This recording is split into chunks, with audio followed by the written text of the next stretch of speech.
Hi, I'm Catherine Morgan, and I am a career transition expert and the author of This Isn't Working: Evolving the Way We Work to Decrease Stress, Anxiety, and Depression. The best advice I ever got was, Catherine, you can't fight every fight. You have got to pick your battles. You have to pick your battles, huh? So, Catherine, who told you that? Where were you in your career? How'd that help you? Well, since this is a sales show, I thought I would drag something back from my sales career. I was fiery young thing in my 30s. I know you can't imagine, but it was the head of sales, and he just pulled me aside because I was all fired up. If we had to change this, we had to do that. We weren't going to market this way. The product sucked for this reason. And he's like, Catherine, you can't change, like, you can't do that. Pick the priority thing. Fight one or two battles. You can't. And you know what? He was right. Yeah. Do you still do that, or you? Because I think you're still pretty fiery, Catherine. Yes, you know me well, and I am still pretty fiery. But I suspected you'd ask me that, and I thought about it, and actually did this very specifically with what I chose to cover in my book and what I chose not to cover, because I stayed in my lane. I mean, I think we can admit there's a lot of problems that need to be solved right now, but I'm probably not the right person to solve a bunch of them, and somebody else can have at it. So I really very deliberately stayed in my lane of what I could throw my best skills and experience at. And I ignored the rest of the crazy that's going on. Wow. So I have to ask, like, how did you actually do that? Like, did you get some help? Did like an editor like pare it down for you? Did somebody smack you in the head and say, Catherine, this isn't working? What happened? No, the story arc, it's funny. The backstory is they approached me to write a book when they saw my interviews in the depression discussions. The acquisition director at that point was had been working in rehab facilities, and I think she was a licensed therapist of some kind. And she's like, I love that stuff you're doing, that's really interesting. Have you thought about writing a book? I'm like, well, yeah, I thought about it. So we had a conversation. It resulted in a contract, but that was Feb of 2020. And I could see the writing on the wall with what was going to be happening with what ended up being the pandemic. And so we shelved it for a year. And then we came back, and she's like, hey, let's take another look at it. What do we think? And I had a bunch of more content to dump into it. And I built it out a little bit, and I'm like, yeah, you know what, that works. But it was a very conscientious, I'm going to cover this, I'm not going to cover this. There were a lot of tangential issues that I think are really important but didn't make it into the book. Okay, cool. So yeah, so I love the book too. I think there's a lot there and not too much there. I think but it's a lot. So you picked It's a three. little book with a big mission. I'm like, you don't look like you took 2 years to write, dude. Like, you do not look like that. And it's like, but I'm not intimidating. It's a scary topic, but I'm a little book. You could throw it in your purse, you could throw it in your briefcase, your backpack. It could come with you. Yeah, yeah. No, it does make some really tough stuff much more approachable than one would think, right? And you picked stress, anxiety, and depression. Do those I mean, those to me, those feel like they naturally It's just the fit. holy trinity of what we're working through right now, isn't it? Yeah, yeah, for sure. I was just gonna say that, right? Like those are it, and those totally, that's definitely the stuff that is getting me. I know. So let's talk about that. Maybe we can't break them apart. Maybe we can, but let's start with stress, like because Who isn't stress is normal. experiencing stress right now? We're having corporate reorganizations. We've just, as we're recording this, there have been giant tech layoffs at all the big guys, and a lot of the mid-sized and small ones too. It's a little crazy. We have hyperinflation. I we I can't imagine that the average professional, particularly sales professionals who are trying to sell into this tumultuous atmosphere, marketplace, like they've got to be under stress. How could they not be? Yeah, So absolutely. I can't imagine. You're either it's not, or you're going la la la la la la la. Like Yeah, well, I don't see any of that, right? I definitely see people feel it, they experience it. So give us one insight or one tip or one tactic that we can use maybe to deal with the stress a little more positively. honestly, the easiest thing to do is to remember your breath. When we get stressed, we breathe shallowly and we don't have enough oxygen, which sets you off into a negative spiral. So I'm stressed, therefore I'm clamping down. I'm not taking full deep breaths. I'm not getting enough oxygen, and my body's going, I'm not getting enough oxygen.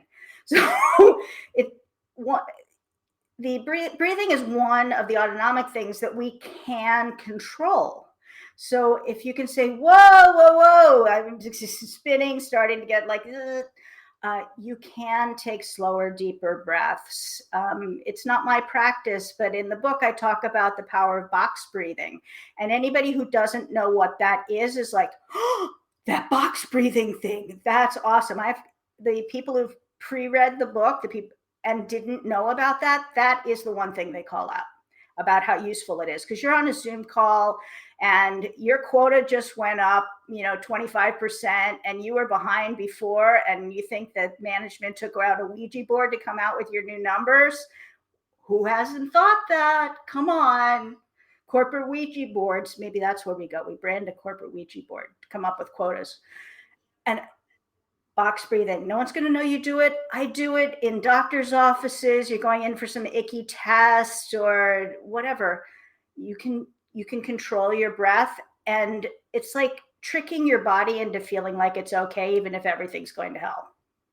Yeah, yeah, that's good. Yeah, I think the Navy SEALs were the first ones that I saw do that, and I see a lot of folks talk about that. Definitely an effective thing when I remember to do it, that it is wonderful, right? Sometimes I continue to spin, so that's good. So before we jump in the other two, though, I have to ask, though, the title of the book, right? This isn't working. Almost like three words there that could have a period or an exclamation point between them, or maybe multiple exclamation points. So talk to me about that, Catherine. Do you know how adamant I was about that exclamation point? It's in the contract, it's in every aspect of this book. I'm like, and they kept trying to take it out. I'm like, no, that's the important part, is the exclamation point. But to your point, like, what was I thinking? I was thinking of some poor person going, this isn't working. Yeah. That's my reader, because they know it, right? It's not working. Can we just be okay with that and talk about it?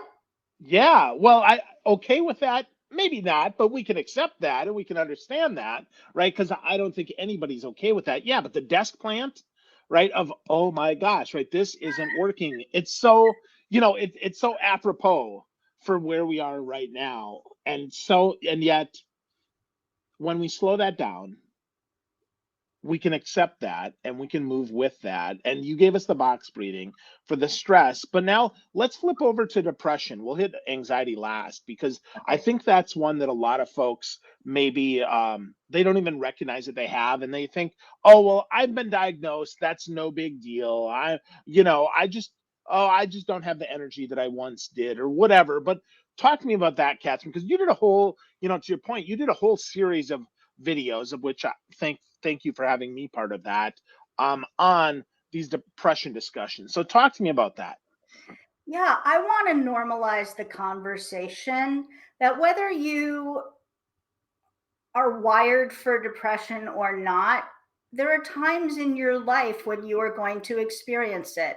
If you experience job loss, or you have to put your beloved pet down, or if you lose a loved one or something, you're going to be grieving and a little depressed. Like we're going to experience this.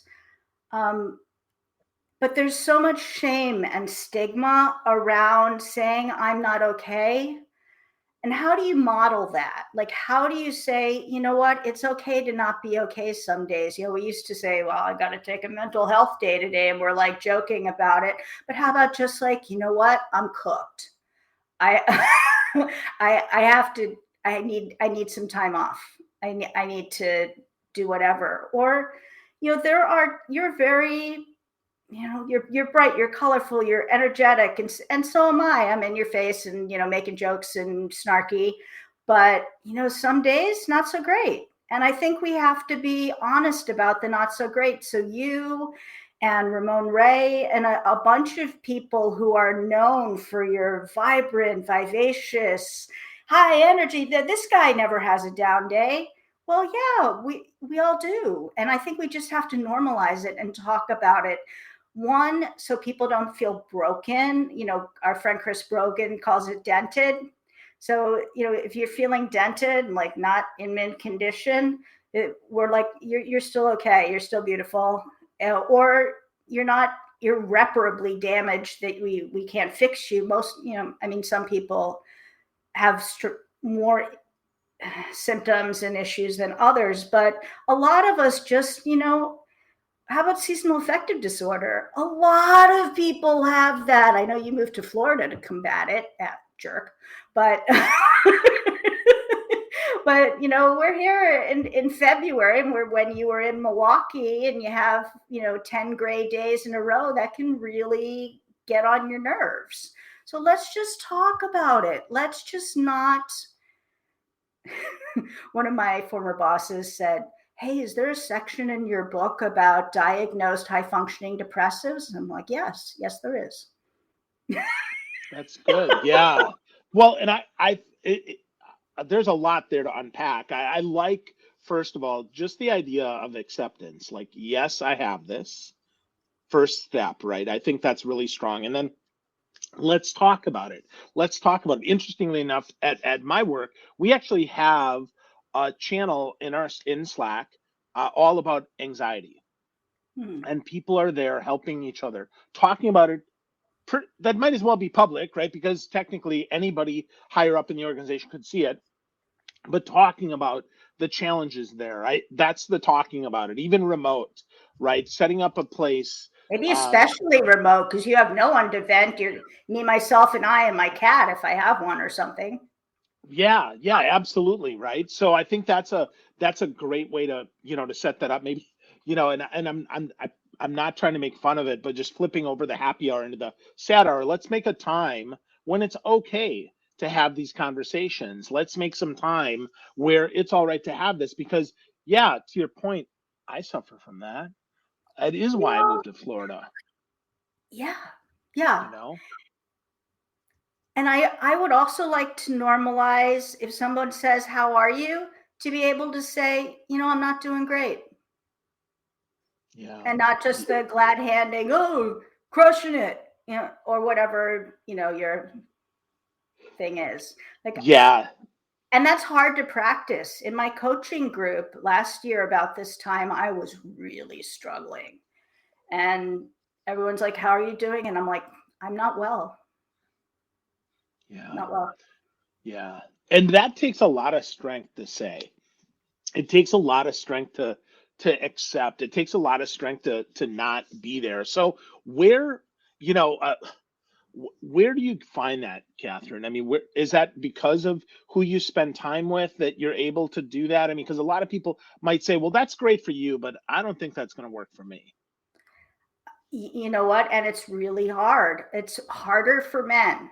Women can maybe have a close girlfriend that they would feel comfortable talking about it, but sometimes men don't even feel comfortable talking to their partner about that because they're supposed to be the strong one. It's really, really hard for men. Yeah. But in a perfect world, you have a good friend of whatever gender, and if not that, maybe a therapist, maybe a clergy, maybe a family, the wise elder in the family, if you have one. There's usually someone, if you think about it. And we're worried about being judged, or we're worried that we're not going to get out of it. If you've had like if it's been a couple weeks and you're still in the black pit of despair, that's hard because, I know you're a fan of Rob Bell as well. He says despair is a spiritual disease, the fear that tomorrow will be a repeat of today, no different. And that is the best definition of depression I've ever heard. Yeah, yeah. And that sometimes it's, that it'd just be better if I wasn't here, right? That's the other thing. And Whoa. that's a tough one, right? Because Okay, if you have those thoughts walking around your head, it's exactly when you don't want to reach out to somebody that you should. And if not, call the hotline. What is it? 988? 998? I I'm think it's dyslexic. 988. Yep. Yep. I think it's 988. Yep. Yeah, call the hotline. These people are trained to talk you through it. That is not, if you have those thoughts, and I have, then you know that you're on the other side and you need help. And you may not be able to get yourself out of that. You need help. Yeah, absolutely. That's definitely a time to raise your hand. 988 is the unaliving, if you will, hotline, right? So that you have someone to talk to, someone to And do they're that. trained. They know how to That's be right. with you in it and to give you resources. If pick up the phone if that's you. Yeah, absolutely. Absolutely. So let's talk some about let's talk a little more about the book here before we pop into the last piece there. And that is cultivating happiness and joy. I love this one. That's one of my favorite chapters in your book. It's one of the Ah, me truly, too. right? Yeah, yeah, because Yeah. it's a good one, right? And I think it's a good bounce back from what we were just talking about. So talk to us about that, Catherine. First of all, I guess, what is joy to you, and how do you set that up in the book? Okay. So joy is something most if you ask most people what they're aiming for, they'll say happiness. And I say that happiness is the wrong goal because happiness, like work life balance, is fleeting. Like you're walking down the balance beam and you're falling one way or the other. Like it's not sustainable. Work life allocation is better because different things in your life will come and go. So this happiness thing is more external. I'm happy because I have this thing, or someone said something nice, or my partner did whatever. Like happiness is the wrong goal because you can't really control it. But joy is always there. Joy is underneath everything. In the middle of sadness, in the middle of depression, in the middle of grief, there's always some joy. That's why people start laughing at funerals, right? Or they remember something funny, or however awful something is, there's always the potential for beautiful. It's pouring rain out, and then all of a sudden there's this wonderful rainbow. But joy is like that. If you dig deep enough, it's always there. So it's a fun strategy to look for it because you're like, oh wow, today is a heaping helping of crazy and well, where's the joy?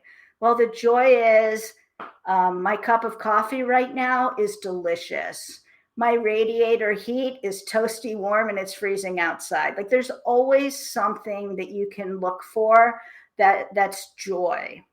And my friend Carolyn Dragon says we actually have a joy tank that you need to keep topped up like your gas tank. So she's all about cultivating joy and keeping your joy topped up so that you can help others who are not feeling joyful. But I was joking in the book that I think of joy as your new imaginary friend. And how fun is that to have joy as your imaginary friend? There you go. Joy from remember Joy from Inside Out? Did you see that movie? The Pixar movie Oh yeah. with all the emotions, right? And joy was there, right? Joy was there, and that's so Joy's always there. And that's why there's something called bittersweet, right? So in bittersweet, joy would be this sweet. If you look for it, even if you're having the worst day of all time, you just got let go or something, there's always something there that you can latch onto to help you get your equilibrium back. yeah, absolutely. Absolutely. I love that. Joy is a great reminder. Some might call that gratitude, some might call it joy. But I think that's super, super strong, super helpful. With I that, believe in both of those. The absolutely. thing I have in the book with Brene Brown, where she says she didn't find anybody who is joyful who didn't have a gratitude practice, not an attitude of gratitude, but an actual practice of writing it down or speaking what you're grateful for. They're contingent on each other. That's interesting, right? So because I'll tell you, I post typically what I'm grateful for to Facebook, Mhm. mostly because it comes up in my memories because I'm lazy and I won't look through a notebook, but I will see my Facebook memories. That's the truth, right? It's nice that anybody else reads those. I don't really care though. I post those for me, but I will tell you when I fall off that, I'm not as joyful. I don't feel as topped off as I could. So that's a good reminder to continue to do that. And I would actually say to start that small with just one or two things. I go for three, just a couple little things that you can be grateful for in the day. Sometimes, it's, grateful for blue skies, to your point about seasonal affective disorder. That's a big one for me. I'm always grateful for that blue sky and the hot cup of coffee for sure. But I actually try to find something different, something else that I can notice, that I can pay attention to. Like for instance, today, I'm grateful for my silly shirt that basically looks like me today, except my hair isn't up, right? I'm grateful for your silly shirt as well. Thank you, Catherine. Cool. Well, let's talk about one more chapter in the book because there's a lot of great stuff here. But let's talk because I always like to give people some tools they can use. So you have a chapter on strategies and tools that I think is, again, I would say probably this is probably my second favorite chapter because I like to get in there and actually do the work because I find that uh, I know most of the stuff, but if I don't actually do it, it doesn't actually make it any better, right? Just knowing isn't enough. I got to do it, right? I Is that know. Darn important? it. Why do we Yeah. have to go have to do stuff? I don't know. Those gym memberships are not making me skinny. I just want to be really clear. Anybody listening, you could see that clearly on screen. So tune into YouTube instead of just the audio. But anyway, Catherine, some tools, right, that we can use, some strategies and tools that we can use. Lots of stuff in that. Do you have a favorite that you want to talk about from there? Yeah, because we sort of glossed over anxiety and what you can do with it. So I'd like to call out my favorite trick for working with and through anxiety, which is to personify it. So instead of denying it and sweeping it under the rug, and who doesn't want to do that? We all do. But it's more helpful to bring it out in the open, at least to yourself. You don't have to tell anybody else about it. Because once it's out in the open, it loses its power. Sometimes, somehow, fresh air and sunlight just and all the demons go. So I talk about personifying my anxiety. I call it Seymour, and it looks like a pug gargoyle mix, sort of cute but menacing. And the fun thing about Seymour is he'll come here and he'll be like, "Oh my God, nobody's going to read your book. Oh, everybody's going to read your book, and you're going to be the poster girl for depression. Try that in dating in your 60s." Like it'll spew all this stuff at me, and I'll be like, "Oh, thank you. Go back to your dog bed." So you can try and poke at some of this stuff with reason. Reason can also be like sunlight and fresh air and make it go away. You may feel like you'll never get employed again if you get laid off, but you can say, well, you know what? I have worked for the last 10 years. So it's statistically probable that I will work again and someone will pay me. Maybe you just have to start there. It's you crack the door open a little bit, just a little bit for the possibilities. So two things for that, two techniques that work.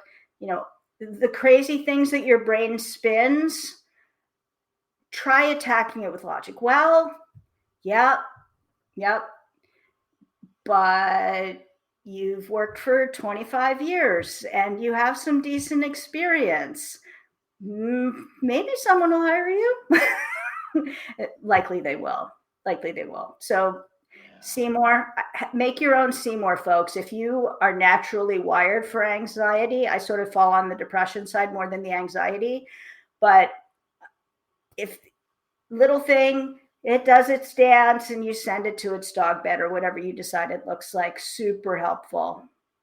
Yeah. Well, when I think of Seymour, I always think of Little Shop of Horrors, right? Oh Feed yeah. me, Seymour. Feed me, And then Seymour. yeah, and then I remember not to feed me, right? I remember not to feed that because then it'll just grow. Instead, right, you put it out and now we have it. So I think that might be helpful too. But I love those tactics. That's so good. So much there. So Catherine, what did I not ask that I should have about the book? Because I know this book is going to help a ton of people. I absolutely love it. I have a PDF of it right now. I do not have the physical copy yet. It's on its way. I can't wait to get it, but you do. It's a beautiful book. So tell us one more thing that we need to know to maybe get started, or one thing that I've forgot to ask so that people can start making it work instead of focusing on Well, what's not working. it's a small book with a big mission to evolve working so it works better for everybody. And the easiest way that we can start to fix it is something you preach and practice every day, Phil, which is be more human. Remember to acknowledge people. Remember to just say thank you. Don't be a jerk. Like, it's a lot of what's impacting people at work is just poor uh, human decency. Like, you do stuff at work you would never do to a partner. They'd never put up with it.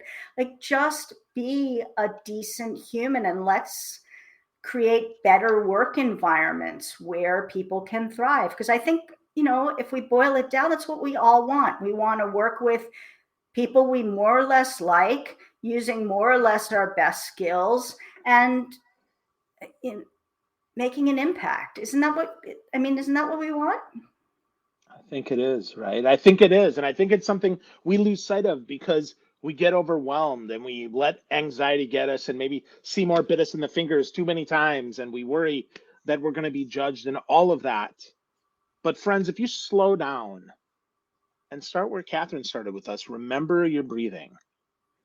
Just start right there and then aim for some joy. Maybe give a name to your anxiety so that it loses some of its power. And then go get a copy of the book. The book is This Isn't Working. Catherine Morgan is brilliant at putting it all together for us.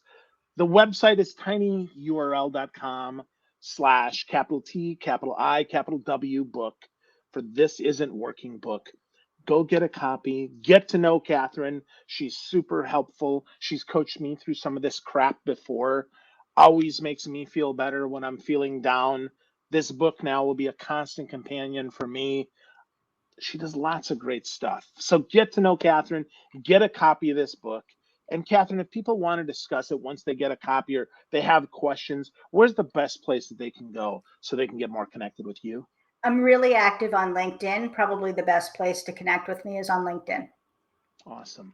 Awesome. So find Catherine Morgan on LinkedIn. You'll see it on my channel as well. I'll make sure that you find that. I'll put some links in the show notes as well. But Catherine, thank you for helping us make it work, because this isn't working. There's a lot there that's not. That's right. Lots and lots of head plans. Absolutely. So thank you once again, and thank you for writing this book. I so appreciate you, my friend. Thank you so much, Phil. My pleasure.